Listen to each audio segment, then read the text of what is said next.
उस चैप्टर का नाम क्या है, कैश फ्लो स्टेटमेंट। अगर मैं इसे यहां पे लिखूं, देखिए क्या है नाम, कैश फ्लो स्टेटमेंट।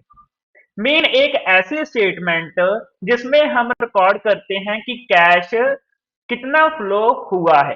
अब फ्लो भी टू टाइप्स का है, या तो इनफ्लो होगा या फिर आउटफ्लो होगा। इनफ्लो हो सकता है या फिर आउटफ्लो।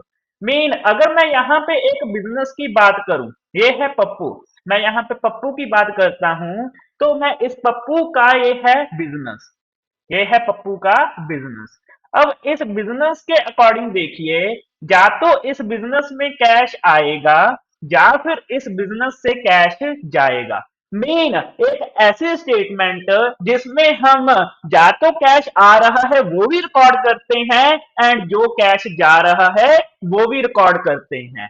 ठीक है जी, चलिए शुरुआत करते हैं हम इस चैप्टर की। ठीक है, तो फर्स्ट ऑफ ऑल हम यहाँ पे डेफिनेशन लिखेंगे। डेफिनेशन लिखने से पहले फ्रेंड्स एक बात आपको बतानी चाहता हूं कि अगर आपने इस चैनल को सब्सक्राइब नहीं किया तो सब्सक्राइब कर दीजिए ताकि हर एक वीडियो की नोटिफिकेशन आपको मिलती रहे। ओके, चलिए प्रोसीड करते हैं डेफिनेशन के साथ। फर्स्ट ऑफ ऑल जो चैप्टर हम करने जा रहे हैं सर, पहले छोटी सी डेफिनेशन उसकी। ओके, तो कैश फ्लो स्टेटमेंट क्या है? Cash flow statement is a statement, cash flow statement is a statement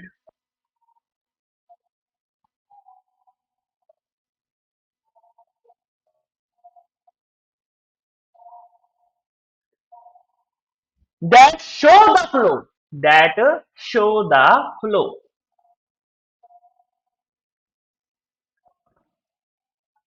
जो क्या करती है, जो फ्लो को शो करती है। अब फ्लो भी टू टाइप का हो सकता है, दैट इज या तो इनफ्लो होगा या फिर आउटफ्लो होगा।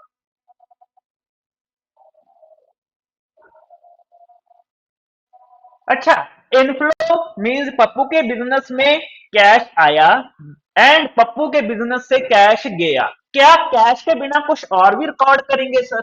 बिल्कुल, एक चीज और रिकॉर्ड होगी, देखिए आगे क्या है यहाँ पे, that show flow inflow that is outflow, हाँ, ऑफ कैश, किसका? कैश का, या फिर cash and cash equivalent. Mean या तो कैश का या फिर कैश के इक्वल जो है वो भी यहाँ पे देखा जाएगा कि कितना इनफ्लो हो रहा है, कितना आउटफ्लो हो रहा है। अब क्वेश्चन ये है सर, कैश तो हमें मालूम पड़ गया कि कैश का इनफ्लो एंड आउटफ्लो देखना है, बट कैश इक्वलेंट क्या है वो बताइए। तो यहाँ पे अगर मैं कैश इक्वलेंट की बात करूं, कैश इक्वलेंट में टू आइटम्स और आ जाती हैं। देखो तीन हम टोटल क्या कंसीडर करते हैं, तीन आइटम्स कंसीडर करते हैं कैश फ्लो में। फर्स्ट वन तो आ गया कैश, ठीक है जी, फर्स्ट वन क्या आ गया हमारे पास, कैश। एंड कैश इक्विवेलेंट की बात करें तो उसमें आ जाता है bank balance, bank balance. And और क्या आ सकता है, मार्केटेबल सिक्योरिटीज।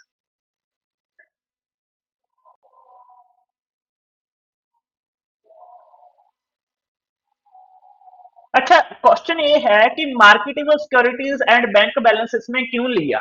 देखो ये भी कैश के इक्वल ही है ना। अब बैंक बैलेंस में जो हमारे पैसे पड़े हैं वो आप चाहे जिस टाइम में मर्जी बैंक से विड्रॉ कर सकते हो, एटीएम मशीन अवेलेबल है, तो ये कैश के इक्वल हुआ है ना। मीन एक तरह से हमारे पास कैश ही पड़ा है। एंड अगर थर्ड वन मार्केटेबल सिक्योरिटीज की बात करी जाए, ये इसमें आ जाता है गोल्ड, सिल्वर। मेन एक ऐसी सिक्योरिटीज जो कि जब मर्जी जाकर कैश में कन्वर्ट कर लो। अब आपके पास गोल्ड पड़ा है तो गोल्ड आज जाकर जब मर्जी एक ज्वेलर के पास आप बेच सकते हो, उसे जब मर्जी कैश में कन्वर्ट कर सकते हो। मेन यहाँ पे इस स्टेटमेंट में ये बात याद रखना कि ये तीनों देखी जाएंगी। तीन कौन कौन सी है हमारे पास, cash, bank balance and marketable securities. ठीक है, तो चलिए इसी लाइन के साथ हम आगे प्रोसीड करते हैं, आगे प्रोसीड करते हैं कैश फ्लो में। ओके, तो अगर मैं आगे प्रोसीड करूं तो अब मैंने वहां पे पप्पू की एग्जांपल ली। सर कैश फ्लो में क्या रिकॉर्ड होता है, इनफ्लो एंड आउटफ्लो, जो कि बिजनेस में हुआ।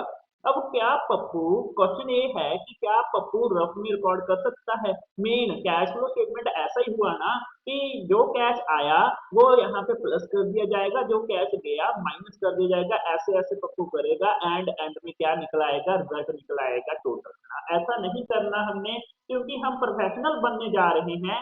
हमें क्या बिल्कुल प्रोफेशनल के अकॉर्डिंग काम करना है। तो प्रोफेशनल के अकॉर्डिंग यहाँ पे अकाउंटिंग स्टैंडर्ड 3 हमारे पास है, जो कि आईसीएआई ने दिया हुआ है, institute of chartered accountants of India. Okay, and इसने एएस 3 हमारे पास दिया हुआ है एंड हम इस एएस 3 के अकॉर्डिंग ही हमारा काम करेंगे। तो यहाँ पे जो एएस 3 है उसके अकॉर्डिंग हमारी जो कैश इनफ्लो है एंड आउटफ्लो है वो हमने देखना है बिल्कुल। बट वो देखना है हमने 3 एक्टिविटीज के अकॉर्डिंग। ठीक है, एक्टिविटीज का मीनिंग क्या है कि हम क्या क्या काम करते हैं बिजनेस में, उसे 3 पार्ट में डिवाइड करा हुआ है एंड उस 3 पार्ट में देखना है कि हमने कितना कैश इनफ्लो आया हमारे पास, कितना कैश आउटफ्लो हो रहा है। ठीक है जी, तो यहाँ पे मेरे साथ साथ लिखे 3 activities of cash flow statement.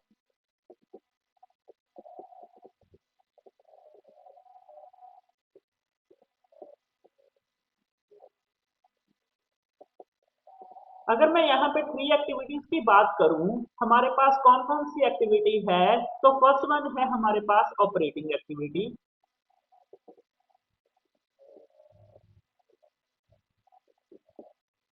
Second one है हमारे पास यहाँ पे इन्वेस्टिंग एक्टिविटी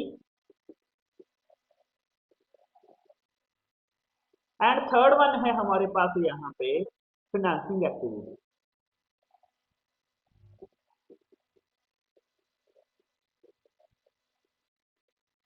मेन इन तीनों एक्टिविटी के अकॉर्डिंग हम यहाँ पे देखेंगे कि कैश में क्या हो रहा है, कितना इनफ्लो है, कितना आउटफ्लो है। अच्छा, पहले मैं इसकी थोड़ी सी ब्रीफ इंट्रोडक्शन दे देता हूँ आपको। ऑपरेटिंग एक्टिविटी क्या है? ऑपरेशन मीन्स काम करते हैं जो हम, लाइक मैं पढ़ा रहा हूँ आपको, मेरा ऑपरेशन क्या है? टीचिंग। मैं आपको पढ़ा रहा हूँ, मेरा काम क्या है? टीचिंग। ठीक है, एक डॉक्टर का काम क्या होता है? मेडिसिन देना, सर्जरी करना। ठीक है, तो उसका ऑपरेशन ये हुआ। एंड अगर मैं एक लॉयर की बात करूं, उसका काम क्या है? केसेस लड़ना। ठीक है, तो जो हमारा एक्चुअल काम है उसमें कितना कैश इनफ्लो हुआ, कितना कैश आउटफ्लो हुआ। अगर मैं टीचिंग की बात करूं, मेरे पास बच्चों की कितनी फीस आई एंड आपको पढ़ाने के लिए मेरे कितने खर्चे हुए, कितना कैश आउटफ्लो हुआ। ठीक है, एंड सेकंड वन है इन्वेस्टिंग एक्टिविटी। तब इन्वेस्टिंग नाम से ही क्लियर है कि कहीं पे इन्वेस्ट करना है ना। अब मैं टीचिंग कर रहा हूँ, मैं लैपटॉप पे आपको पढ़ा रहा हूँ, लैपटॉप पे मैंने क्या किया हुआ है? इन्वेस्ट किया हुआ है। मीन किसी एसेट को खरीदना या किसी एसेट को बेचना, लैपटॉप इज माय एसेट। ठीक है, तो अगर मैं एसेट की बात करूं, एसेट वो सब कुछ है जो कि हमारी अर्निंग पैसे इंक्रीज करते हैं। तो वो एसेट कितना मैंने इनफ्लो आया मेरे पास बेचकर, एसेट बेचकर, एंड एसेट खरीदने के लिए कितना मेरे पास आउटफ्लो गया, क्योंकि जब बाय करेंगे तो हमारा कैश जाएगा। ठीक है, वो सब देखेंगे इन्वेस्टिंग एक्टिविटी में। एंड अगर मैं थर्ड की बात करूं, थर्ड वन है दोस्तों फाइनेंसिंग एक्टिविटी। अगर मैं फाइनेंसिंग की बात करूं, फाइनेंसिंग का मीनिंग क्या हो गया कि अगर मैंने लोन लेना है तो मैं कहां से लोन लूंगा, कितना लोन लिया है, वो सब कुछ किसमें देखेंगे? फाइनेंसिंग एक्टिविटी में। अगर लोन लिया है तो कैश आएगा, अगर लोन की रीपेमेंट कर दी तो कैश जाएगा। फाइनेंस के अकॉर्डिंग मीन कितना फाइनेंस आया, कितना फाइनेंस गया, जो कि लोन के अकॉर्डिंग हम यहाँ पे देखेंगे। तो अब हम यहाँ पे फर्स्ट एक्टिविटी स्टार्ट करते हैं। फर्स्ट एक्टिविटी कौन सी है? ऑपरेटिंग। ओके, चलिए स्टार्ट करते हैं फर्स्ट। चलिए हम यहाँ पे शुरुआत करते हैं अब ऑपरेटिंग एक्टिविटी। ऑपरेटिंग एक्टिविटी मैंने पहले ही बता दिया आपको क्या है, मेरे काम से कितना कैश मेरे को आया, जो मेरा ऑपरेशन है बिजनेस ऑपरेशन। ठीक है, तो कितना कैश गया। एंड अगर मैं यहाँ पे बात करूं, हमने शुरुआत कहाँ से करनी है? फर्स्ट ऑफ ऑल छोटा सा एक वर्किंग नोट बनेगा जब कैश फ्लो की स्टार्टिंग करनी है हमने, एंड उस वर्किंग नोट से हम कैलकुलेट करेंगे net profit before extra ordinary item. Okay, तो पहले तो सर इसको समझने के लिए आपको लेकर चलता हूँ प्रॉफिट एंड लॉस। ये वही प्रॉफिट एंड लॉस अकाउंट है, ट्रेडिंग पीनल अकाउंट है, जो कि हम बचपन में मीन 1 साल पहले बनाया करते थे जब हम +1 में थे। ओके, तो अगर मैं इस P&L की बात करूं, जब हम ये P&L बनाया करते थे तब हमने एक बार भी नहीं सोचा था कि हम इसके जरिए कैश फ्लो स्टेटमेंट भी बनाएंगे। आज हम यहाँ पे इसी प्रॉफिट एंड लॉस से कैश फ्लो स्टेटमेंट बनाने जा रहे हैं। तब मैंने क्या किया था, मैंने हर खर्चा, जो मेरा खर्चा हुआ था वो मैंने क्या किया था, एक्सपेंस साइड डाल दिया था। Okay, but according to the cash flow statement हम यहाँ पे हर एक खर्चा नहीं डाल सकते, हमें सिर्फ और सिर्फ कैश में डील करना है। ठीक है, अब यहाँ हमें क्या है, हमें ये वाला प्रॉफिट जो एंड में आता था है ना +1 में भी, वो प्रॉफिट हमें बैलेंस शीट में दिया होगा हमारे क्वेश्चन में। तो हमने क्या करना है, ये वाला प्रॉफिट जो एंड में है वो उठा लेना है बैलेंस शीट से। हमें ये नहीं दिया होगा, बैलेंस शीट दी होगी उसमें पड़ा होगा। अच्छा, तो हम यहाँ पे क्या करेंगे, फर्स्ट ऑफ ऑल ये वाला प्रॉफिट यहाँ पे लिख देंगे। अच्छा, कैसे लिखेंगे, वर्किंग नोट नंबर 1 में ध्यान से देखना, दैट इज क्या लिखेंगे यहाँ पे, working note number 1, calculation of net profit before extra ordinary items. Net profit कौन सा, एक्स्ट्रा ऑर्डिनरी आइटम से पहले, बिफोर एक्स्ट्रा ऑर्डिनरी आइटम।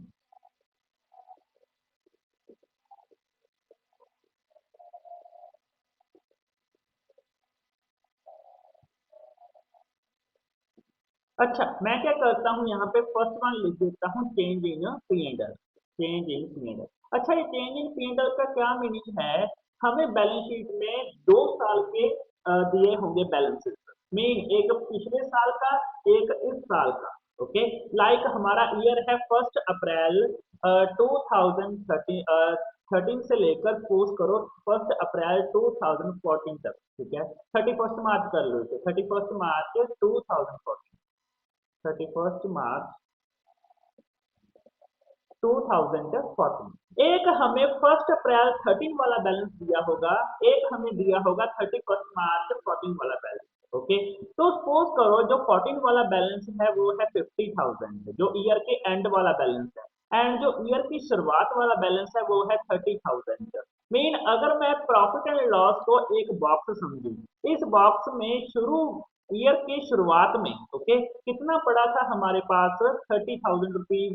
जब मैंने एंड में देखा ये कितना था, यहाँ पे 50,000, मीन इतना और इंक्रीज हो गया, मैंने कलर चेंज कर दिया उसका, कितना इंक्रीज हो गया ये, अब इसमें कितना है 50,000 रुपीज में, ये कितना इंक्रीज हुआ, जाहिर सी बात है कि जो क्लोजिंग में पड़ा है उसमें से ओपनिंग वाला माइनस कर दो, ये 20,000 इंक्रीज हुआ, तो चेंज इन P&L कितना आया हमारे पास, 20,000 रुपीज। ओके, मीन ये वही इंक्रीज क्यों हुआ, क्योंकि जो बैलेंस हमारे पास प्रॉफिट एंड लॉस में पड़ा था है ना, वही बैलेंस हमने उसमें बैलेंस शीट में ट्रांसफर किया होगा। ठीक है, एंड जो यहाँ पे बैलेंस है अब वो निकल आया हमारे पास, net profit transfer to balance sheet आप देख सकते हो। अच्छा, आपने जब ये P&L अकाउंट बनाया था +1 में, आपने बहुत सी यहाँ पे आइटम इग्नोर की थी, क्योंकि उस टाइम इसकी जरूरत नहीं थी, आपने सब कुछ डाल दिया था।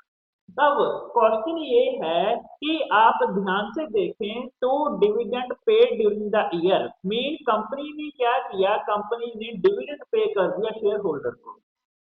अब ये कैश आउटफ्लो तो हुआ सर, ठीक है, बट यहाँ से डिडक्ट किया हुआ है, बट क्या ये कैश फ्लो ऑपरेटिंग एक्टिविटी से है? ऑपरेटिंग एक्टिविटी का मीनिंग क्या है कि मैं जो काम कर रहा हूँ उसमें कितने खर्चे हुए, क्योंकि उस खर्चे के बिना मेरा काम नहीं चल सकता है। क्यों, जैसे मैं एग्जांपल देता हूँ, अगर मैं अपनी बात करूँ, जो इंटरनेट का बिल पे कर रहा हूँ वो मेरी ऑपरेटिंग एक्सपेंस है, क्योंकि उसके बिना मैं आपको ऑनलाइन टीचिंग नहीं कर सकता।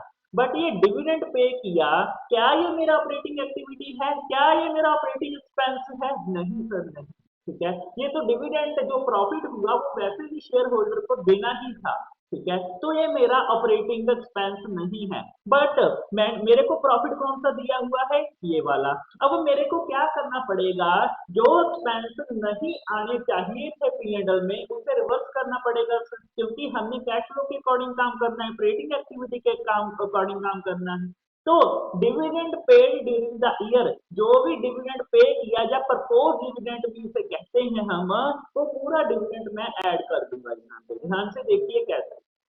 तो मैं क्या करूंगा, जो हमारा डिविडेंड है ना, जो भी दिया होगा, ठीक है, ये हम मैंने एक assumption ली थी 20,000 की। आप इसे ऐसा कर लो, ओके, क्योंकि एक्चुअल क्वेश्चन करेंगे तब सॉल्व करेंगे जो अमाउंट के साथ। ओके, अभी तो फॉर्मेट बना रहे हैं, ऐड करते हैं इससे।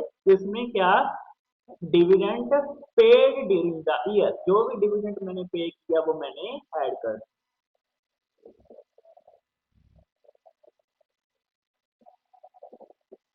अच्छा, कितना डिविडेंड पे किया वो क्वेश्चन में हमें दिया होगा, या तो डिविडेंड पेड लिखा होगा, या फिर और यहाँ पे लिख देता हूँ प्रपोज डिविडेंड भी हमें दिया हो सकता है, प्रपोज डिविडेंड। ठीक है, वो जब क्वेश्चन आएंगे तब मैं आपको पूरा बता दूंगा इसके बारे में। ओके, चलिए आगे चलते हैं। ये वाला खर्चा मैंने रिवर्स कर दिया। अच्छा, मैं फिर आपको पीएनएल के वहां पे लेकर चलता हूँ, और क्या क्या डाला था यहाँ पे है, ट्रांसफर टू जनरल रिजर्व। अच्छा, आप ही सोचिए कि मैंने जनरल रिजर्व में ट्रांसफर कर दिया। ध्यान से देखिए इस जो अमाउंट है। अब जनरल रिजर्व का मीनिंग क्या है कि पीएनएल से निकालकर, ध्यान से देखिए, पीएनएल से निकालकर मैंने क्या किया, ये पॉकेट है पीएनएल की, प्रॉफिट एंड लॉस की, एंड इधर एक पॉकेट है हमारे पास जनरल रिजर्व की। मैंने क्या किया, मैंने इस प्रॉफिट एंड लॉस में से बैलेंस निकालकर जनरल रिजर्व में ट्रांसफर कर दिया। अब ये तो सर ऐसा ही हुआ है ना कि मेरे, अगर पेंट की बात करूं, उसमें दो पॉकेट्स हैं, मैंने एक पॉकेट से बैलेंस निकाला, दूसरी पॉकेट में डाल दिया। तो आप ही सोच के बताइए, मैंने पीएनएल से तो लेस किया हुआ है, एंड जो मेरे को प्रॉफिट दिया हुआ है वो सब कुछ लेस करके बैलेंस शीट से मैंने उठाया है, जो कि एंड वाला प्रॉफिट है। अब इसमें जनरल रिजर्व भी माइनस हुआ हुआ है। क्या ये माइनस होना चाहिए था? ये तो कैश आउटफ्लो है ही नहीं सर। ठीक है, तो हम क्या करेंगे, हमें इसकी सेटिंग करनी पड़ेगी। अब लेस हुआ हुआ है, मैं क्या करूंगा, ट्रांसफर टू जनरल रिजर्व फिर से ऐड कर दूंगा। तो जब मैं extra ordinary item before extra ordinary item निकाल रहा हूँ, तो एक और ऐड कर दिया जाएगा इसमें, add transfer to general reserve. Hopefully friends आपको पूरा समझ में आ रहा होगा। बहुत डीप जाकर मैं समझा रहा हूँ ताकि एक एक पॉइंट आपको अच्छे से क्लियर हो। चलिए जी आगे चलते हैं, आगे देखते हैं प्रॉफिट एंड लॉस में और क्या गिवन है।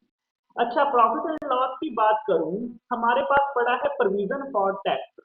प्रोविजन, प्रोविजन मीन भी यहाँ पे रिजर्व है, प्रोविजन मीन भी यहाँ पे रिजर्व है। अच्छा, इस प्रोविजन की बात करूं मैं, तो ये प्रोविजन मीन्स मैंने क्या किया, प्रॉफिट एंड लॉस से निकालकर अलग बॉक्स में डाल दिया, जिसका नाम क्या है, प्रोविजन। प्रोविजन मीन्स यहाँ पे मेरे को, यहाँ पे लगता है कि मेरे को इतना टैक्स पे करना पड़ सकता है, इसीलिए मैंने अलग रिजर्व बना लिया। ठीक है, तो आप ये बताइए, क्या ये हमारा आउटफ्लो है? नहीं सर, टैक्स पे तो किया नहीं अभी, अभी तो सिर्फ और सिर्फ प्रोविजन मेड की है, जब पे करेंगे तब देखा जाएगा।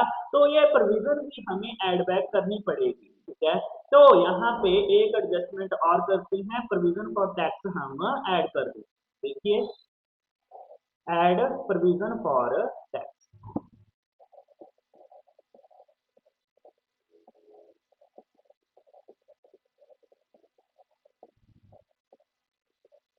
ये साथ के साथ करते जाइए आप नोट डाउन। ठीक है, ताकि मेरा हार्डवर्क किया भी यहाँ पे उसकी वैल्यू मेरे को मिल सके। मेरे को उसकी वैल्यू क्या है कि आपको अच्छे से समझ में आए, आपके अच्छे नोट्स बन जाए, बस। ओके, चलिए आगे चलते हैं।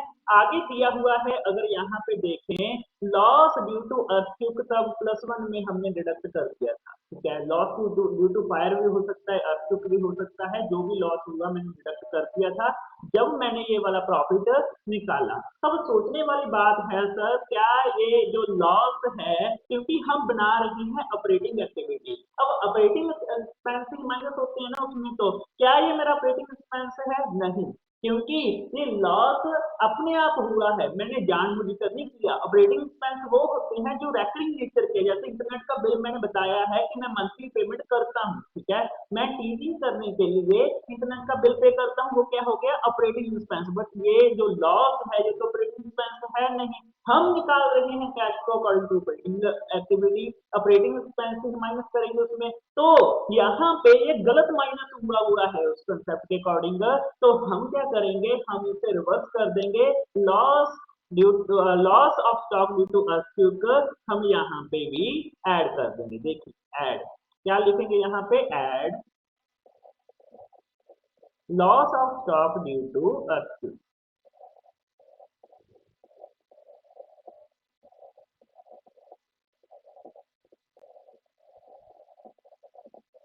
मीन जो जो माइनस किया हुआ था एक्सपेंस साइड वो हमने रिवर्स कर दिया, ऐड कर दिया। अब चलते हैं आगे, और क्या क्या हो सकता है इसमें वो भी देखते हैं हम। अगर मैं यहाँ पे और देखूं, और दिया हुआ है हमारे पास इनकम। अच्छा लॉस हुआ, अब लॉस हुआ वो उस जो लॉस हुआ था स्टॉक का, उसको इंश्योरेंस करवाई हुई थी उसकी, तो मैंने इंश्योरेंस कंपनी में उसका क्लेम फाइल कर दिया एंड मेरे को क्लेम मिल गया, कंपनसेशन मिल गई इंश्योरेंस कंपनी से। तो आप ही बताइए मेरे को, क्या जो ये कंपनसेशन मिली वो तो मैंने प्रॉफिट एंड लॉस में डाल दी, अगर प्रॉफिट एंड लॉस में डाल दी तो मीन यहाँ पे ऐड हुआ है, इसमें वो कंपनसेशन भी आई हुई है जो कि हमें इंश्योरेंस कंपनी से मिली है, ठीक है।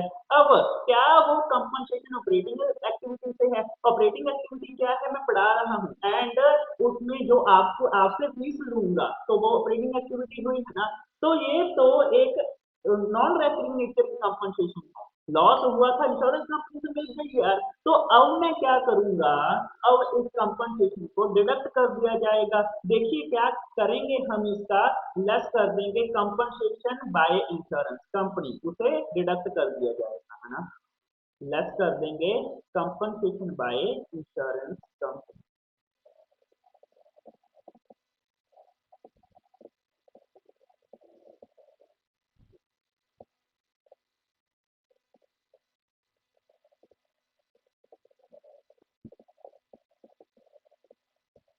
लो डिडक्ट कर दी मैंने, ठीक है, रिवर्स कर दिया, ऐड की हुई थी ना, डिडक्ट कर दी। अच्छा एक आइटम और रह गई एडजस्ट करने वाली, वो भी हम देखते हैं, वो क्या रह गया हमारे पास, refund of income tax during the year. And जो भी रिफंड आया था वो प्रॉफिट एंड लॉस में डाल दिया था। मेन यहाँ पे इसका मीनिंग क्या है कि सपोज करो इनकम टैक्स को टैक्स पे करना था 5000, ठीक है जी, मैंने कर दिया 8000 गलती से, एंड इनकम टैक्स वालों ने क्या किया, 3000 मेरे को रिफंड कर दिया। अब रिफंड कर दिया तो मेरे पास पैसे आए, तब मैंने इनकम साइड डाल दिया जब मैं P&L अकाउंट बना रहा था, तब मेरे माइंड में नहीं था कि बाद में इसके साथ कैश फ्लो स्टेटमेंट भी बनने जा रहा है।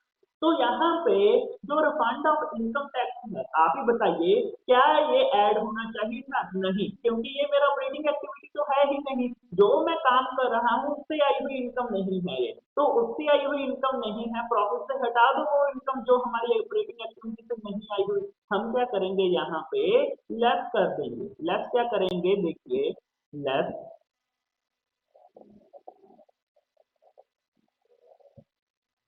इनकम टैक्स रिफंड,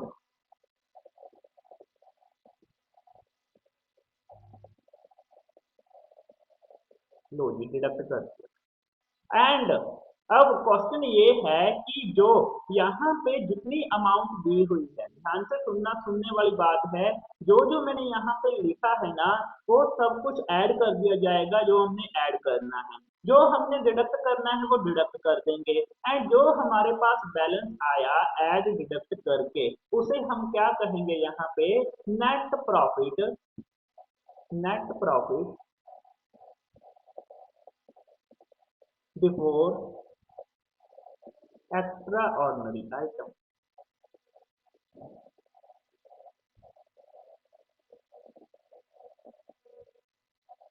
चलिए हमें पता लग गया। अब यहाँ तक भी मैं आज करवाऊंगा एंड इसके अब एक तो क्वेश्चन सॉल्व करते हैं। क्वेश्चन की जो पिक्स हैं आपको डिस्क्रिप्शन में लिंक में दी हुई है, वो डिस्क्रिप्शन में जो लिंक दिया हुआ है उस पर क्लिक कीजिए एंड क्वेश्चन की पिक आपके सामने आ जाएगी जो कि PS गरेवाल के हैं, ठीक है जी। तो हम उस क्वेश्चन के एरिया समझते हैं अब कि इसे कैसे कैसे सॉल्व करना है। एक बार वीडियो पॉज करके इसे नोट डाउन कर लें अच्छे से, नोट डाउन करके अच्छे से रिवाइज कर लें, फिर आप वीडियो को कंटिन्यू करना ताकि नेक्स्ट वाला जो है आपको अच्छे से समझ में आए। चलिए सर चलते हैं आगे। अच्छा, आगे क्या है, हम यहाँ पे क्वेश्चन कर रहे हैं, क्वेश्चन नंबर है 5 जो कि है टीएस गरेवाल का, एंड उसका लिंक होपफुली आपने ओपन कर लिया होगा, एंड मेरे साथ साथ प्रोसीड करें। अच्छा, इस क्वेश्चन में क्या है, फिफ्थ क्वेश्चन में हमने net profit before extra ordinary item निकालना है, जो हम अभी तक वर्किंग नोट में देखते आ रही हैं, मीन जो फॉर्मेट हमने बनाया है। चलिए प्रोसीड करते हैं। तो यहाँ पे बनेगा working note number 1, that is, तो हमने इसमें पहले क्या लिखना है, change in P and L, जैसा कि मैंने कहा था कि हम ऐसे प्रोसीड करेंगे। Change in P and L लिख दिया। Change in profit and loss की बात करें तो हमारे पास कितना इंक्रीमेंट हुआ, यहाँ पे अगर बात करें 10 लाख रुपीज का प्रॉफिट था जो कि क्लोजिंग बैलेंस था, एंड उसमें से क्या करेंगे, 5 लाख रुपीज हम डिडक्ट कर देंगे। ये वो वाला बैलेंस है जो कि हमारा ओपनिंग बैलेंस है, मीन ड्यूरिंग द ईयर हमारे पास कितने इंक्रीमेंट हुआ, कितना प्रॉफिट हुआ, 5 लाख रुपीज। अब सर जाहिर सी बात है, ये वो वाला प्रॉफिट है जो कि हमें पी एंड एल अकाउंट से मिला है। अब पी एंड एल अकाउंट में आपको भी पता है कि कुछ ऐसी आइटम्स है जो कि नहीं डलनी चाहिए थी, बट फिर भी हमने वहां पे डाली हुई है, हमें उसका इफेक्ट खत्म करना है। ओके, तो यहाँ पे अगर एडिशनल इंफॉर्मेशन की ओर हम ध्यान दें तो हमें दिया हुआ है प्रपोज डिविडेंड, जो कि ईयर ओपनिंग का भी दिया हुआ है, ईयर क्लोजिंग का भी दिया हुआ है। अगर ईयर ओपनिंग की बात करें, ईयर ओपनिंग का है 4 लाख, ईयर क्लोजिंग का है हमारे पास 5 लाख रुपीज। दोस्तों ये बात हमेशा याद रखना कि जो पिछले साल प्रपोज हुआ था, प्रपोजल मीन्स कि बोर्ड ऑफ डायरेक्टर्स क्या करते हैं, बोर्ड ऑफ डायरेक्टर एक प्रपोजल दे देते हैं कि हम इतना डिविडेंड डिक्लेयर करेंगे, ठीक है, डिक्लेयर नहीं हुआ था पिछले साल, प्रपोज हुआ था। जो पिछले साल बोर्ड ऑफ डायरेक्टर्स ने प्रपोज किया था डिविडेंड, वो इस साल शेयर होल्डर डिक्लेयर करेंगे। ठीक है जी, मैं पिछले साल का प्रपोजल किया हुआ डिविडेंड इस साल डिक्लेयर डिविडेंड बनेगा। हमने इसमें ऐड करना है हमेशा जो पिछले साल का डिविडेंड है, क्योंकि इस साल वही पे होगा, है ना। तो ये जो डिविडेंड है इस प्रॉफिट में से डिडक्ट हुआ हुआ है। अब हमने क्या करना है, इस डिविडेंड को रिवर्स कर देना है, क्या लिखेंगे, propose dividend during the year, propose dividend, and इस प्रपोज डिविडेंड के साथ लिख देना कि हम इससे ओपनिंग बैलेंस ले रहे हैं इसमें, क्योंकि क्लोजिंग नहीं लेना हमने, ओपनिंग लेना है। Okay, opening balance.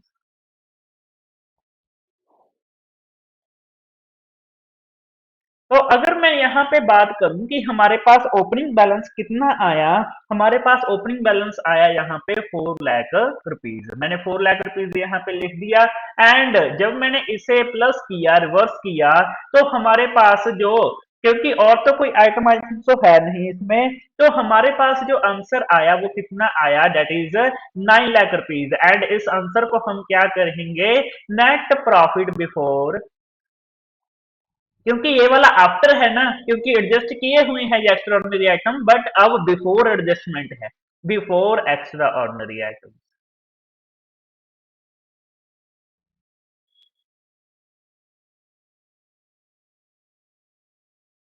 अच्छा, आगे चलते हैं हम, लेट्स मूव ऑन। अच्छा, हम देखते हैं अब क्वेश्चन नंबर 6, ये हमारा फिफ्थ नंबर क्वेश्चन हो गया। सिक्स नंबर क्वेश्चन भी हम अभी देख लेते हैं। From the following is the extract from the balance sheet of G limited. Okay, हमें बैलेंस शीट का एक छोटा सा एक्सट्रैक्ट दिया होता है, एक्सट्रैक्ट का मीनिंग क्या है, बच्चा, ठीक है। पूरी बैलेंस शीट नहीं दी हुई, बट बैलेंस शीट का वो पार्ट दिया हुआ है जो हमें रिक्वायर्ड है कि हमने कैश फ्लो स्टेटमेंट बनानी है। तो उसमें, इसमें हम देख रहे हैं कि हमें यहाँ पे चेंज इन पीएनएल, सबसे पहले आपका काम ये होना चाहिए कि हमने यहाँ पे चेंज इन पीएनएल को देखना है।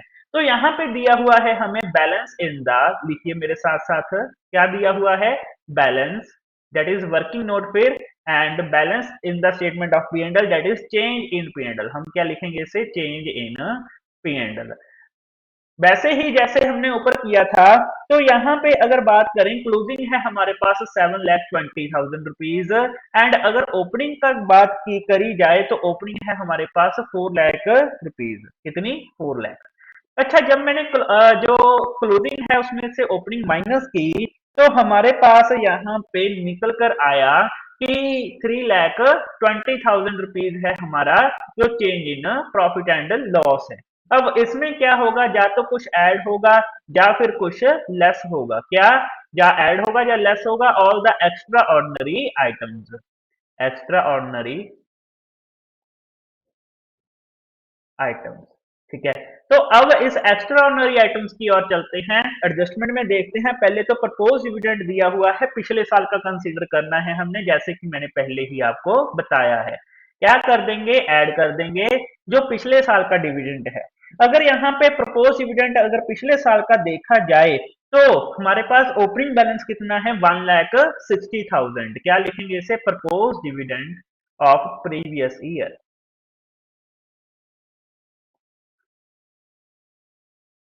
Of previous year. अच्छा, पिछले साल का प्रपोज डिविडेंड कितना है, जो इस साल डिक्लेयर डिविडेंड बनेगा वो कितना है, यहाँ पे बात करी जाए 1,60,000 रुपीज। एक साथ में इंटरम डिविडेंड भी दिया होता है। दोस्तों फर्क क्या है propose dividend and interim dividend में। प्रपोज डिविडेंड वो डिविडेंड है जो कि पिछले साल प्रपोज किया गया था, इस साल डिक्लेयर होगा। बट इंटरम डिविडेंड वो डिविडेंड होता है जो साल हमारा चल रहा है उसमें ही प्रपोज किया जाता है, उसमें ही डिक्लेयर कर दिया जाता है। ठीक है, मीन सब प्रोसेस एक ही साल में हो जाता है, ऐसे डिविडेंड को हम इंटरम डिविडेंड कहते हैं। यहाँ पे क्या करेंगे, ऐड कर देंगे interim dividend during the year, interim dividend during year.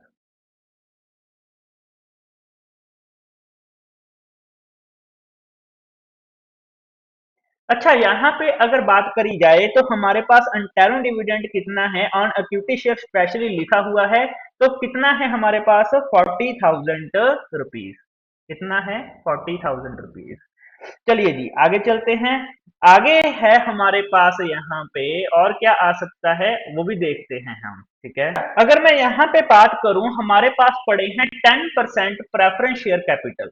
ऊपर बैलेंस शीट में देखें क्या पड़े हैं, 10% प्रेफरेंस शेयर कैपिटल। ये जो 10% है ये क्या है, रेट ऑफ अ डिविडेंड। ठीक है जी, तो यहाँ पे 10% रेट दिया हुआ है, 6 लाख रुपीज के हमारे प्रेफरेंस शेयर्स हैं। ओके, तो जो भी हमारे प्रेफरेंस शेयर्स हैं, डिविडेंड कितना हुआ उस पे, उसमें डिविडेंड की बात करी जाए तो डिविडेंड हुआ हमारे पास 6 लाख का 10%। कितना, 6 लाख का 10%। अगर ये 6 लाख का 10% करा जाए तो कितना हो गया, 60,000 रुपीज।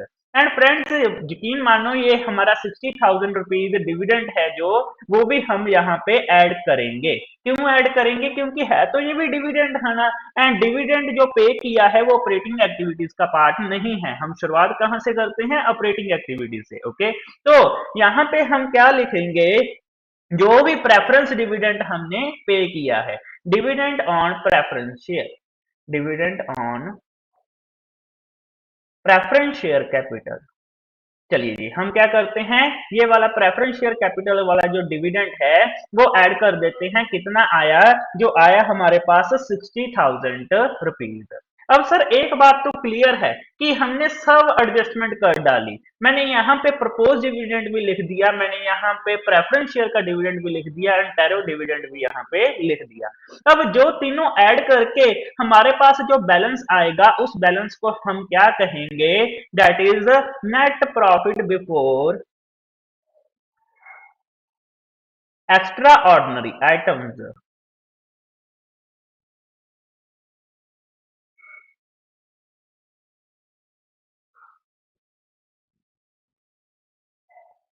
तो कितना आया हमारे पास इसका आंसर आया 5,80,000 रुपीज। चलिए जी आगे चलते हैं हम। Let's move on. हमने यहाँ पे सिक्स्थ क्वेश्चन भी इसके साथ कर लिया। अच्छा, आगे जब मैं चलने लगा तो हमारे पास मिला यहाँ पे सेवंथ क्वेश्चन। ठीक है, सेवंथ क्वेश्चन भी मैं करवाऊंगा, अब बने रहिए मेरे साथ। ओके, सेवंथ क्वेश्चन देखते हैं कि सेवंथ क्वेश्चन कैसे कैसे हम प्रोसीड करेंगे। चलिए, सेवंथ क्वेश्चन एंड इसमें लिखते हैं same as working note. Working note क्या है, पहले हमने क्या करना है, change in P and L लिखना है सबसे पहले। तो सबसे पहले हमारा काम क्या है कि हमने change in profit and loss account लिखना है। अगर यहाँ पे मैं बात करूं तो हमारे पास 1,45,000 है क्लोजिंग, ओपनिंग एंड 2 लाख है क्लोजिंग। दोस्तों याद रखना इसमें ईयर ऑपोजिट दिए होते हैं, एक गलती ना कर लेना कभी भी। ध्यान से देखना, कई बार सीधे भी दिए होते हैं, कई बार ऑपोजिट भी दिए होते हैं। वैसे जो हमारा AS3 उसके अकॉर्डिंग जो फॉर्मेट है वो पहले हमारा क्या आएगा, पहले क्लोजिंग ईयर आएगा बाद में ओपनिंग ईयर आएगा, ठीक है, हमेशा ऐसे दिए होंगे ज्यादातर। तो अगर मैं यहाँ पे बात करूं कि हमारे पास क्लोजिंग बैलेंस कितना है 2 लाख रुपीज, एंड उसमें से क्या करेंगे 1,45,000 रुपीज मैं डिडक्ट कर दूंगा। जब मैंने क्लोजिंग में से ओपनिंग वाला डिडक्ट किया, मेरे पास जो बैलेंस है वो कितना आ गया 55,000। अब मेरी स्टार्ट होती है मेन स्टोरी, ठीक है। मेन स्टोरी क्या है, हमने ऐड करना है या हमने लेस करना है। क्या क्या ऐड लेस करना है, add less extra ordinary items, सभी एडलेस कर देंगे जो हमारी एक्स्ट्रा ऑर्डिनरी आइटम्स है, जो हम पहले पिछले क्वेश्चंस में भी करते आए हैं, ठीक है जी। तो हमारे पास यहाँ पे एंड में दिया हुआ है propose dividend during the year, वो क्या कर देंगे, हम ऐड कर देंगे propose dividend during the year.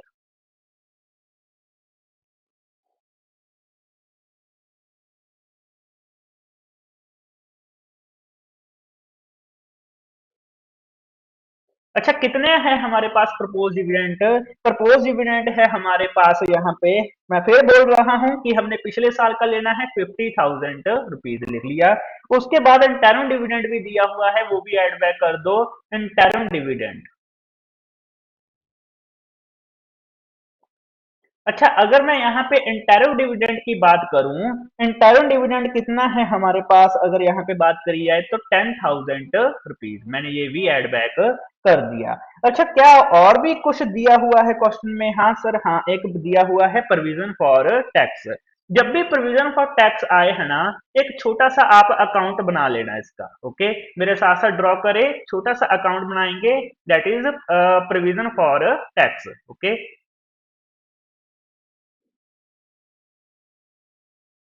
चलिए प्रोसीड करते हैं अकाउंट के साथ हम।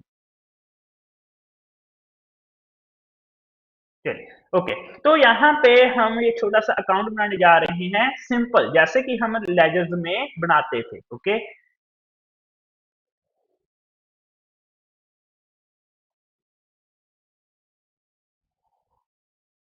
तो ये बन गया हमारा provision for tax account, okay. तो अगर मैं प्रोविजन फॉर टैक्स की बात करूं, सिंपल यहाँ पे पहले तो हम लिखते हैं कि पर्टिकुलर रुपीज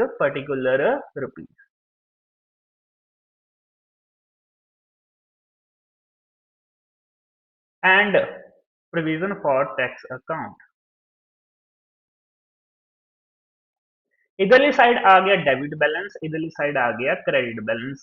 अगर मैं बाय बैलेंस ब्रॉड डाउन, क्योंकि प्रोविजन का बैलेंस हमेशा क्रेडिट होता है, तो ब्रॉड डाउन किस साइड करूंगा, क्रेडिट साइड। तो क्रेडिट साइड हमारे पास कितना बैलेंस है, 30,000 रुपीज हमारे पास पड़ा है। एंड अगर मैं कैरी डाउन की बात करूं, ये ब्रॉड डाउन कर दिया, इधरली साइड क्या आएगा, कैरी डाउन। कैरी डाउन में 50,000 रुपीज हमारे पास पड़ा है। हमेशा याद रखना फ्रेंड्स, जो ओपनिंग बैलेंस है वो हमेशा हमने पे करना है। अब पे करना है, जाहिर सी बात है, provision for tax account debit to bank, अगर इसकी जनरलाइज करें, क्योंकि पैसा जब आता है बैंक होता है डेबिट, आज पैसा जा रहा है बैंक होगा क्रेडिट, मैंने क्रेडिट साइड डाल दिया। एंड अब जो बैलेंसिंग फिगर आएगी वो हमने क्या करनी है, 50,000 रुपीज ही आएगी, जाहिर सी बात है, कैलकुलेट करके भी देख लेना आप, यही 50,000 रुपीज जो बैलेंसिंग फिगर आएगी वो हमने यहाँ पे पी एंड एल अकाउंट में डाल देनी है, 50,000 रुपीज। अच्छा, क्वेश्चन ये है कि अब प्रॉफिट एंड लॉस अकाउंट में क्या गया, क्योंकि हम प्रॉफिट एंड लॉस अकाउंट को सही कर रहे हैं, उसे रेक्टिफिकेशन कर रहे हैं, सही कर रहे हैं। तो यहाँ पे अगर मैं 80,000 एंड 80,000 दोनों साइड लिख दिया मैंने। अब जो पी एंड एल में गया है वो है 50,000 रुपीज, तभी मैंने यहाँ पे पी एंड एल डाला है ना। अब ये पी एंड एल में डिडक्ट हुआ हुआ है, क्या ये प्रोविजन पी एंड एल में डिडक्ट होनी चाहिए थी, नहीं सर, क्योंकि ये ऑपरेटिंग तो है नहीं, है ना। तो हम इसे क्या कर देंगे, provision provision for tax mean एक पॉकेट से निकालकर दूसरी पॉकेट में डाल दिए, तो ऐसा ही कुछ हुआ था। हमने इसे इसी वजह से ऐड कर दिया। कितना ऐड किया है? 50,000 रुपीज मैं यहाँ पे ऐड कर दूंगा। एंड ये 50,000 जब ऐड करूंगा तो हमारे पास क्या निकल कर आएगा? तो मैं इसकी कैलकुलेशन करूं तो हमारे पास आया 55,000 प्लस 50,000 प्लस 10,000 प्लस करेंगे 50,000, तो हमारे पास आया 1,65,000 रुपीज। एंड ये 1,65,000 हमारे पास क्या आया? Net profit before interest and before extra ordinary items.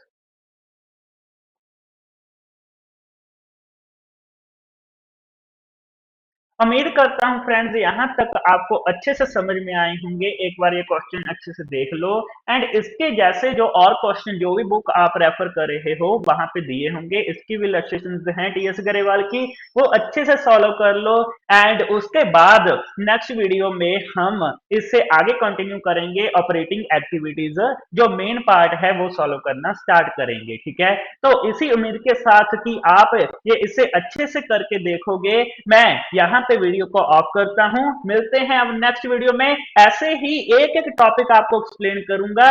Thanks दोस्तों for watching the video, and channel को सब्सक्राइब करना, लाइक करना ना भूलना, ताकि हर एक वीडियो की नोटिफिकेशन आपको मिलती रहे। ये वीडियो को लाइक कर देना जाते जाते। थैंक यू दोस्तों for watching the video. Have a good day.